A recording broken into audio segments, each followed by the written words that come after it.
अगर संसार में ऐसा प्राणी होता जिसकी आँखें लोगों के हृदयों के भीतर घुस सकतीं, तो ऐसे बहुत कम स्त्री पुरुष होंगे जो उसके सामने सीधी आँखें करके ताक सकते। महिला आश्रम की जुगनूबाई के विषय में लोगों की धारणा कुछ ऐसी ही हो गई थी। वह बेपढ़ी लिखी गरीब बूढ़ी औरत थी, देखने में बड़ी सरल, बड़ी हंसमुख, लेकिन जैसे किसी चतुर प्रूफ रीडर की निगाह गलतियों पर ही जा पड़ती है, उसी तरह उसकी आंखें भी बुराइयों ही पर पहुंच जाती थीं। शहर में ऐसी कोई महिला न थी जिसके विषय में दो चार लुकी छिपी बातें उसे ना मालूम हों। उसका ठिगना स्थूल शरीर, सिर के खिचड़ी बाल, गोल मुँह, फूले फूले गाल, छोटी छोटी आँखें, उसके स्वभाव की प्रखरता और तेजी पर पर्दा सा डाले रहती थीं। लेकिन जब वह किसी की कुत्सा करने लगती तो उसकी आकृति कठोर हो जाती, आंखें फैल जाती और कंठस्वर कर्कश हो जाता। उसकी चाल में बिल्लियों का सा संयम था। दबे पांव धीरे धीरे चलती, पर शिकार की आहट पाते ही जस्त मारने को तैयार हो जाती थी।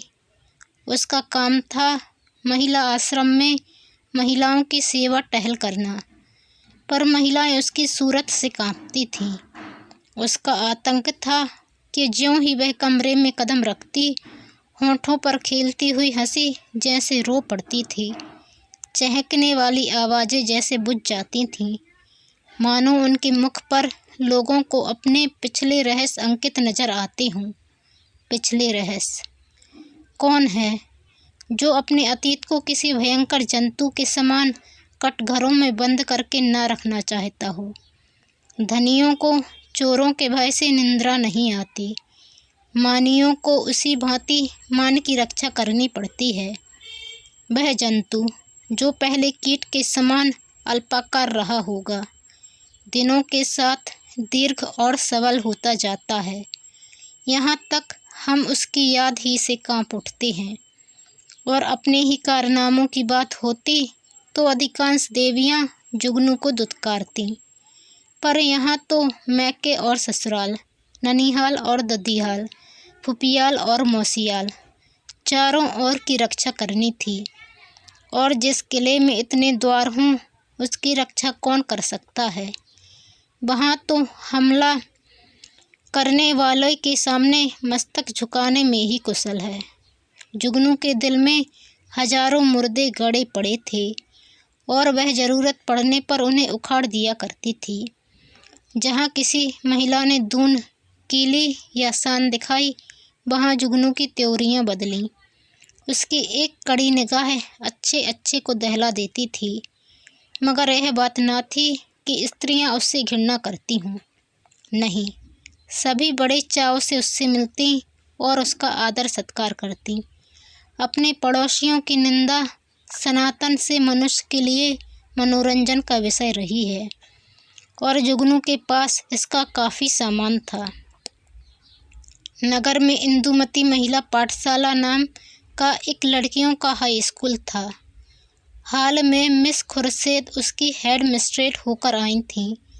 शहर में महिलाओं का दूसरा क्लब ना था।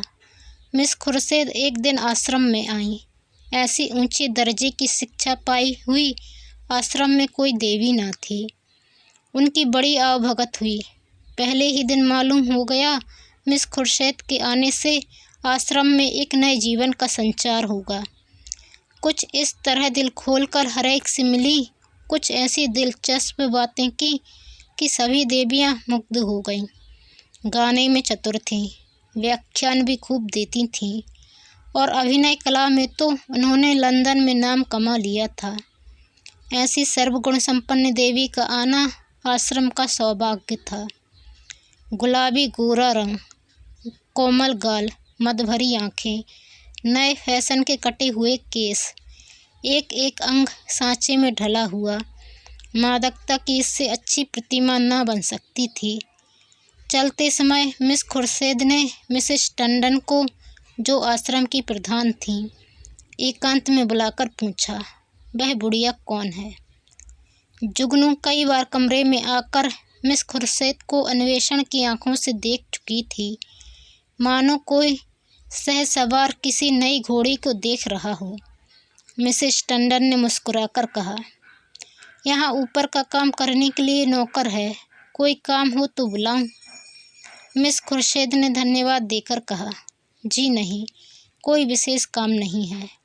मुझे चालबाज मालूम होती है, यह भी देख रही हूँ कि वह सेविका नहीं स्वामिनी है।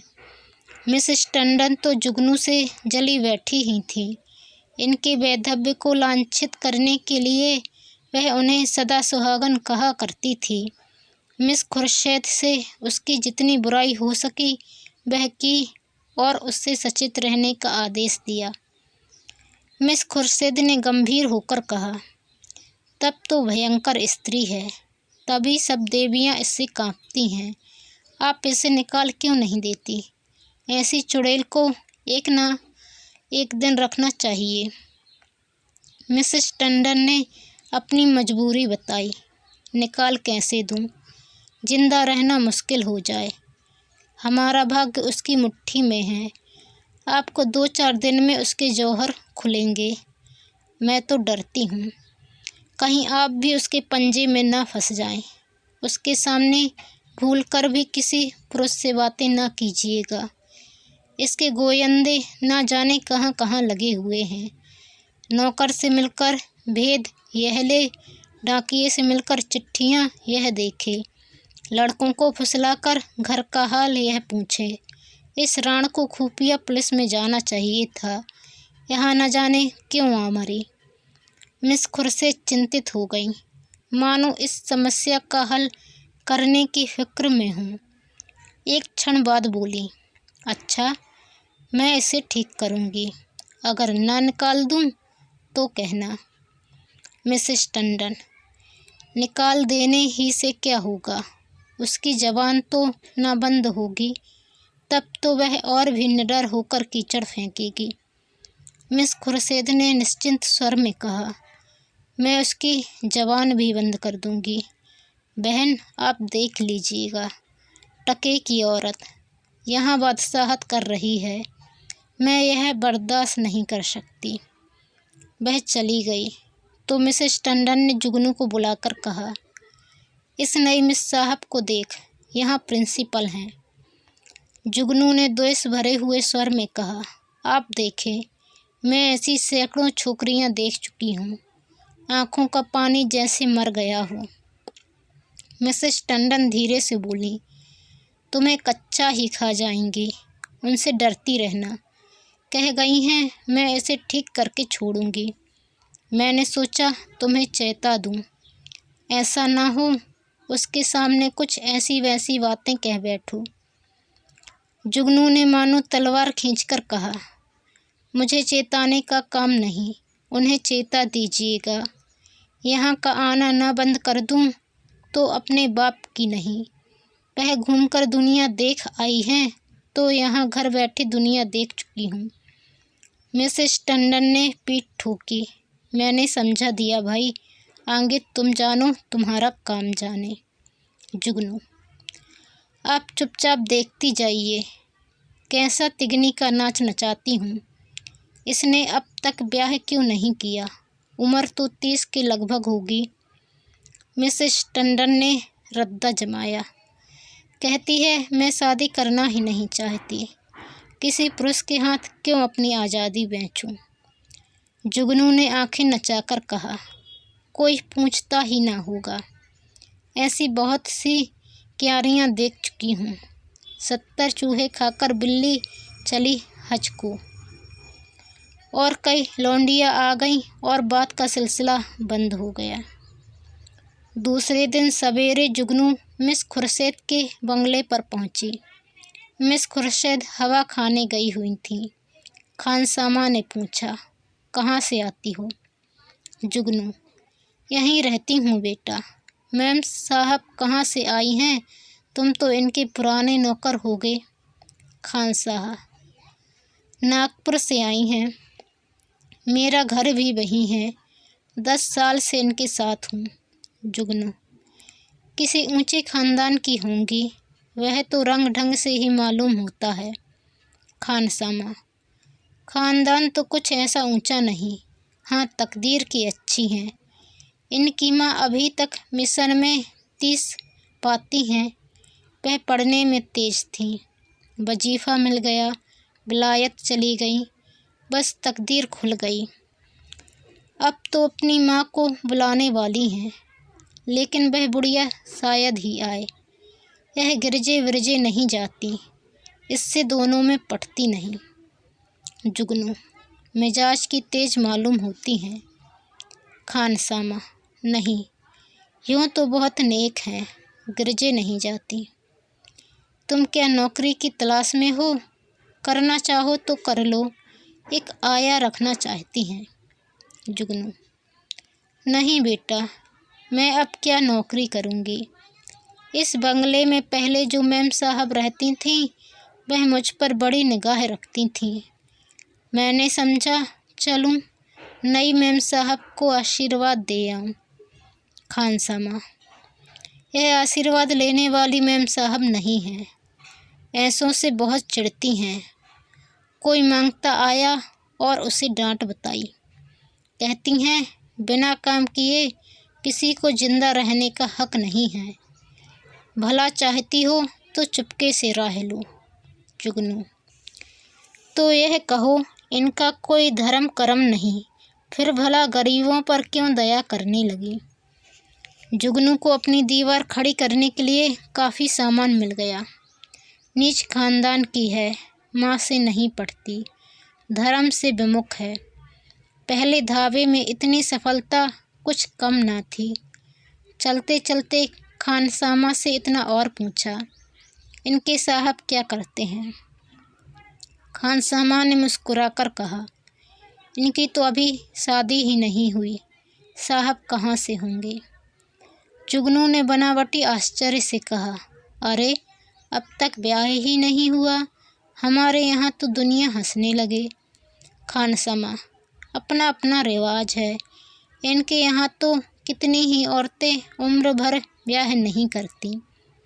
जुगनू ने मार्मिक भाव से पूछा, ऐसी कारियों को तो मैं बहुत देख चुकी। हमारी बिरादरी में कोई इस तनु रहे तो धुड़ी धुड़ी हो जाए, मुदा इनके यहाँ जो जी में आवे करो, कोई नहीं पूछता। इतने में मिस खुर्शीद आ पहुँची। गुलाबी जाड़ा पड़ने लगा था। मिस साहब साड़ी के ऊपर ओवरकोट पहने हुए थीं। एक हाथ में छतरी थी, दूसरे में छोटे कुत्ते की जंजीर। प्रभात की शीतल वायु में व्यायाम ने कपोलों को ताज़ा और सुर्ख कर दिया था। जुगनू ने झुककर सलाम किया, पर उन्होंने उसे देखकर भी ना देखा।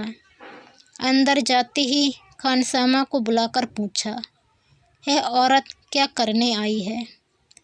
खानसामा ने जूते का फीता खोलते हुए कहा, यह कारण है हुजूर, पर औरत समझदार है। मैंने कहा, यहाँ नौकरी करेगी तो राजी नहीं हुई। पूछने लगी, इनके साहब क्या करते हैं। जब मैंने बता दिया तो इसे बड़ा ताज्जुब हुआ, और होना ही चाहे। हिंदुओं में तो दूध मुहे बालकों तक का विवाह हो जाता है।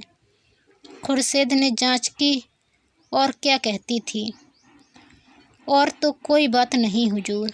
अच्छा, उसे मेरे पास भेज दो। जुगनू ने ज्यों ही कमरे में कदम रखा, मिस खुर्शीद ने कुर्सी से उठकर स्वागत किया। आइए माँ जी, मैं ज़रा सैर करने चली गई थी। आपके आश्रम में तो सब कुशल हैं।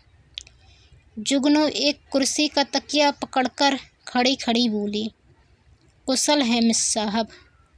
मैंने कहा, आपको आशीर्वाद दे आऊँ। मैं आपकी चेरी हूँ, जब कोई काम पड़े मुझे याद कीजिएगा। यहाँ अकेले तो हुजूर को अच्छा न लगता होगा। मिस खुर्शीद, मुझे अपने स्कूल की लड़कियों के साथ बड़ा आनंद मिलता है। वह सब मेरी ही लड़कियाँ हैं।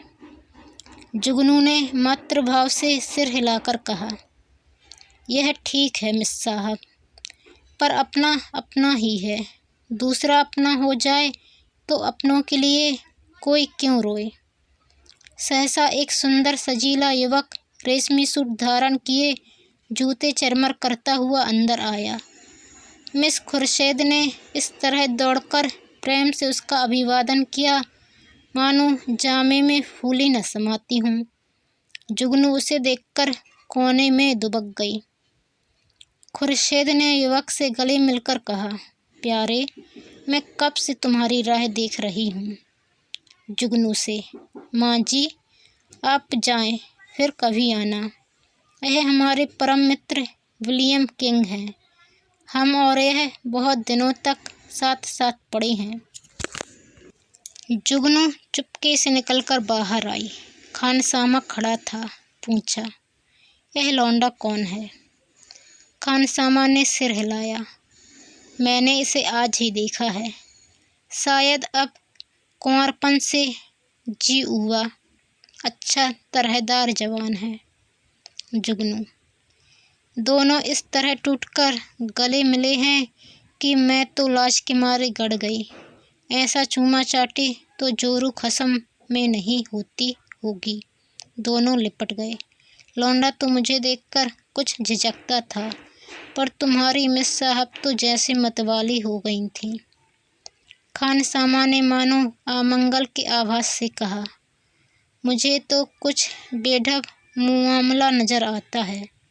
जुगनू, तो यहाँ से सीधे मिसेस टंडन के घर पहुँची। इधर मिस खुर्शीद और युवक में बातें होने लगी। मिस खुर्शीद ने कहा मारकर कहा, तुमने अपना पार्ट खूब खेला। लीला, बुढ़िया सचमुच चौंधिया गई। लीला, मैं तो डर रही थी कि कहीं बुढ़िया भाप न जाए। मिस खुर्शीद, मुझे विश्वास था वह आज जरूर आएगी। मैंने दूर ही से उसे बरामदे में देखा और तुम्हें सूचना दी। आज आश्रम में बड़े मज़े रहेंगे।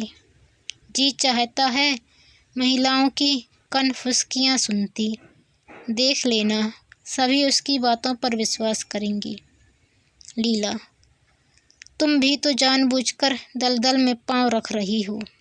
मिस खुर्शीद, मुझे अभिनय में मज़ा आता है, दिल लगी रहेगी। बुढ़िया ने बड़ा जुल्म कर रखा है, जरा उसे सबक देना चाहती हूँ। कल तुम इसी वक्त इसी ठाठ से फिर आ जाना। बुढ़िया कल फिर आएगी। उसके पेट में पानी न हजम होगा। नहीं, ऐसा क्यों? जिस वक्त वह आएगी मैं तुम्हें खबर दूंगी। बस तुम छैला बनी हुई पहुंच जाना। आश्रम में उस दिन जुगनू को दम मारने की फुर्सत न मिली। उसने सारा वृत्तांत मिसेस टंडन से कहा। मिसेस टंडन दौड़ी हुई आश्रम पहुंची और अन्य महिलाओं को खबर सुनाई। जुगनू उसकी तस्दीक करने के लिए बुलाई गई। जो महिला आती वह जुगनू के मुँह से यह कथा सुनती।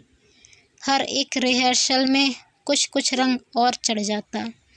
यहाँ तक कि दोपहर होते होते सारे शहर के सभ्य समाज में वह खबर गूंज उठी।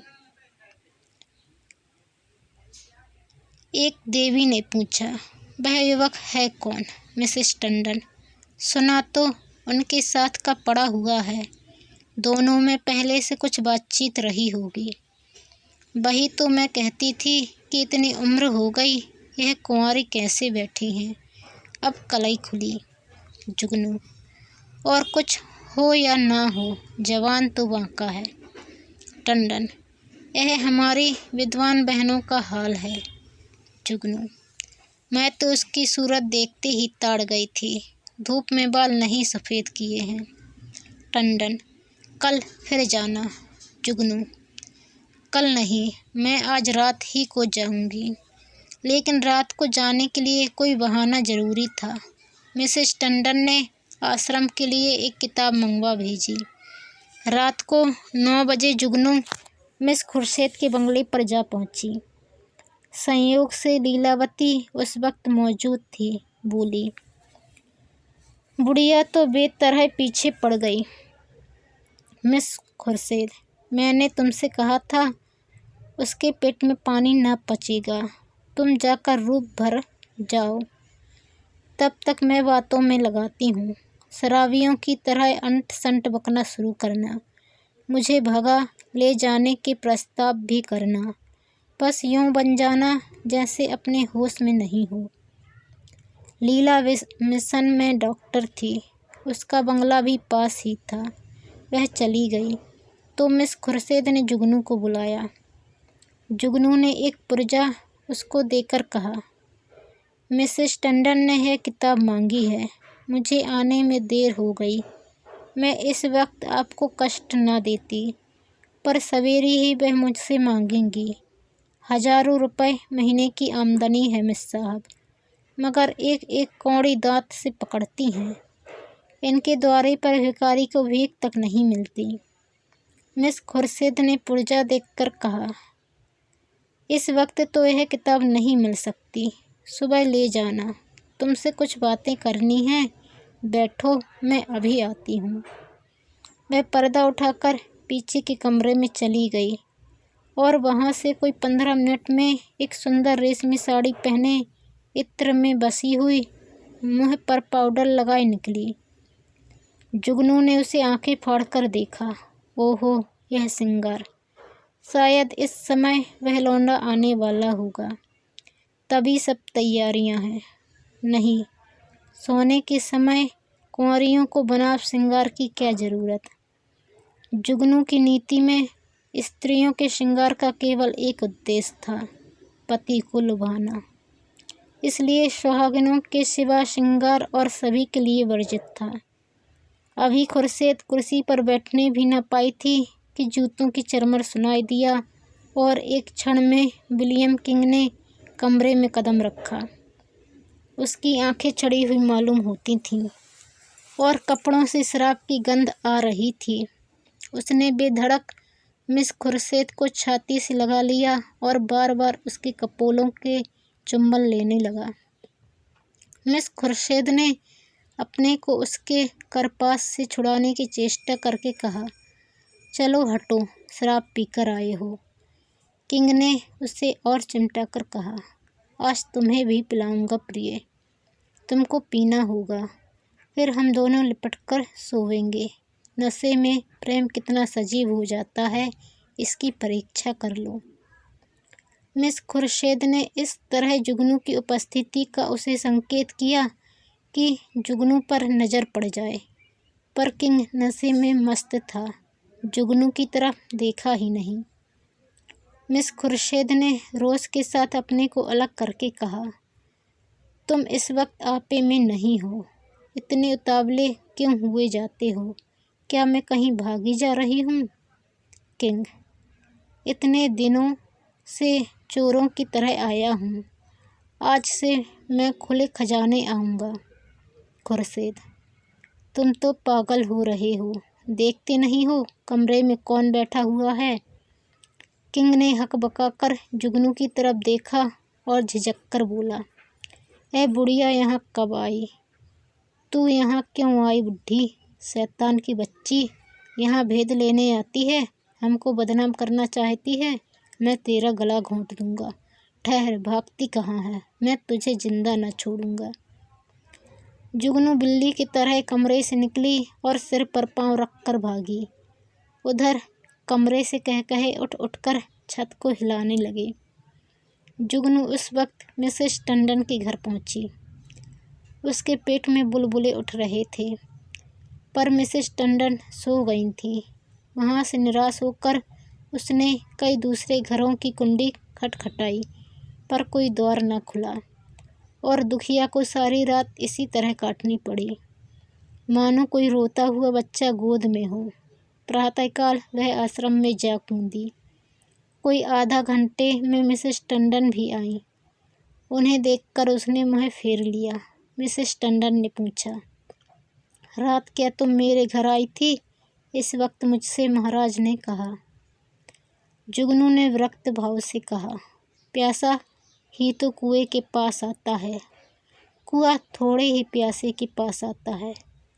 मुझे आग में झोंककर आप दूर हट गईं। भगवान ने मेरी रक्षा की, नहीं कल जान ही गई थी। मिसेस टंडन ने उत्सुकता से कहा, क्या हुआ क्या? कुछ कहो तो। मुझे तुमने जगह क्यों ना लिया? तुम तो जानती हो मेरी आदत सवेरे सो जाने की है। महाराज ने घर में घुसने ही ना दिया, जगह कैसे लेती?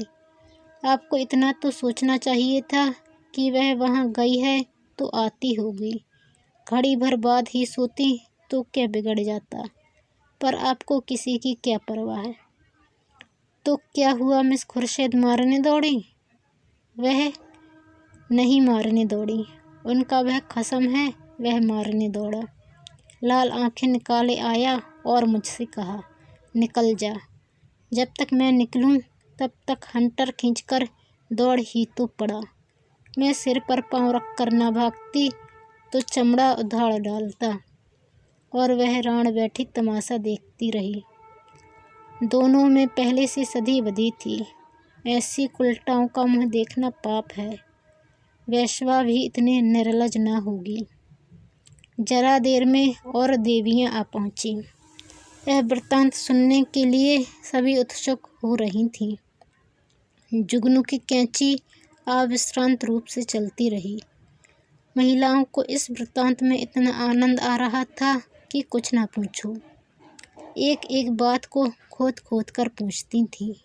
घर के काम धंधे भूल गए, खाने पीने की सुधि भी ना रही, और एक बार सुनकर उनकी तृप्ति ना होती थी।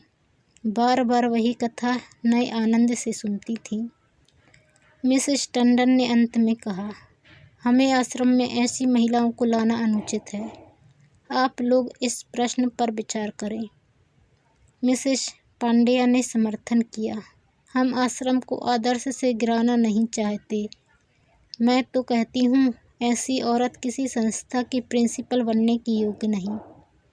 मिसेस बांगड़ा ने फरमाया, जुगनूबाई ने ठीक कहा था, ऐसी औरत का मुँह देखना भी पाप है।